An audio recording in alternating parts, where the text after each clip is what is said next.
All right, let's jump right in. You ever find yourself standing in front of a painting, just completely captivated, but you can't quite put your finger on why? Well, today, we're going to decode that. We're going to learn how to see art not just as something pretty to look at, but as a whole visual language. And trust me, by the end of this, you'll be speaking it fluently. I mean, just look at this portrait. There's something so powerful about it, right? You feel like there's a real story behind her eyes. So the big question is, what choices did the artist make to pull us in like this? What's the secret sauce that makes this image so captivating? Well, what if I told you there is a secret language? Seriously, it's this toolkit, this set of rules that artists have been using for centuries to get across really complex ideas and feelings, all without saying a single word. And guess what? In the next few minutes, we're going to learn the basics together. When you boil it all down, art is really just skill and imagination coming together. And just like any language you might speak, this visual one is built on two super simple things: an alphabet, the basic parts, and a grammar that tells you how to arrange those parts to make sense. Okay, so let's start at the very beginning. Part 1, the alphabet. We're talking about the absolute fundamental building blocks that an artist uses to create, well, literally everything you see in a piece of art.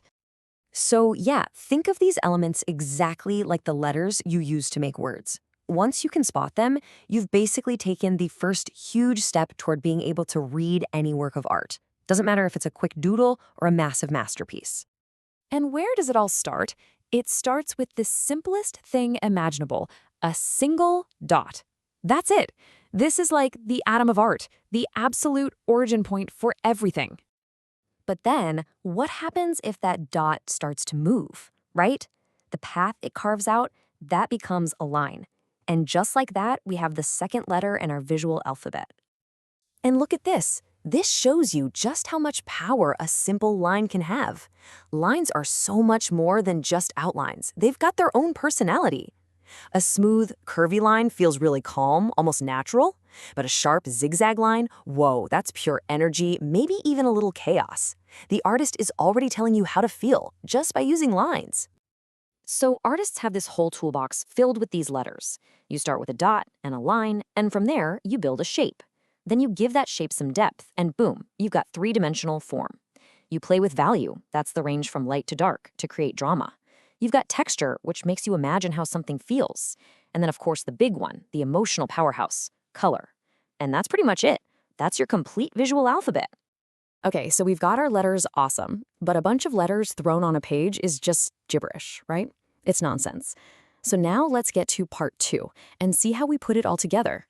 The grammar, or as it's known in the art world, the principles of art.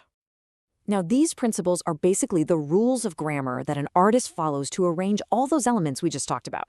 This is how they create a piece that feels whole, how they guide your eye exactly where they want it to go, and how they make sure their story, their message, really hits home. So let's break down a huge one: balance. First, you've got symmetrical balance. That's when both sides are basically a mirror image. It feels super stable, very calm, very orderly. But a lot of artists go for something called asymmetrical balance. It's a bit trickier to pull off, but when it works, it creates this incredible energy and interest. It's balanced, but definitely not boring. And here we go. This is a perfect example of that asymmetrical balance in action. See how the visual weight of the boy over on the right is balanced out by that bigger but kind of less detailed group of cattle on the left? The whole thing feels solid, it's not going to tip over, but it's also crackling with energy and movement. It just feels alive, you know? All right, now for one of the coolest tools in the artist's entire playbook. It's kind of like a magic trick, honestly. It's all about creating a believable three-dimensional world on a completely flat surface.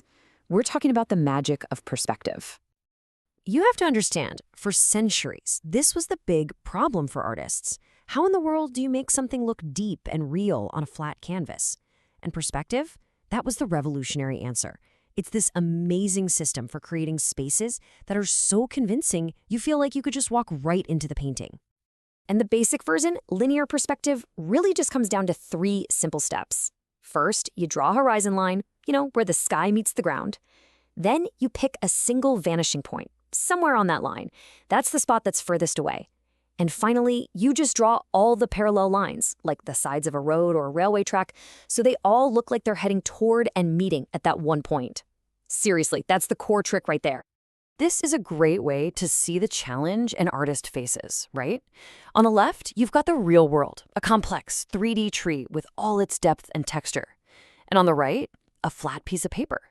The artist's entire job is to bridge that gap, to use all the tools we've been talking about, like perspective and shading, to make that drawing on the right feel just as real as the tree on the left.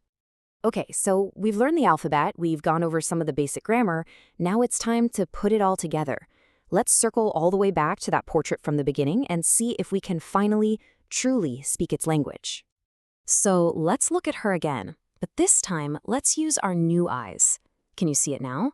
The soft, curved lines that shape her face in the cloth?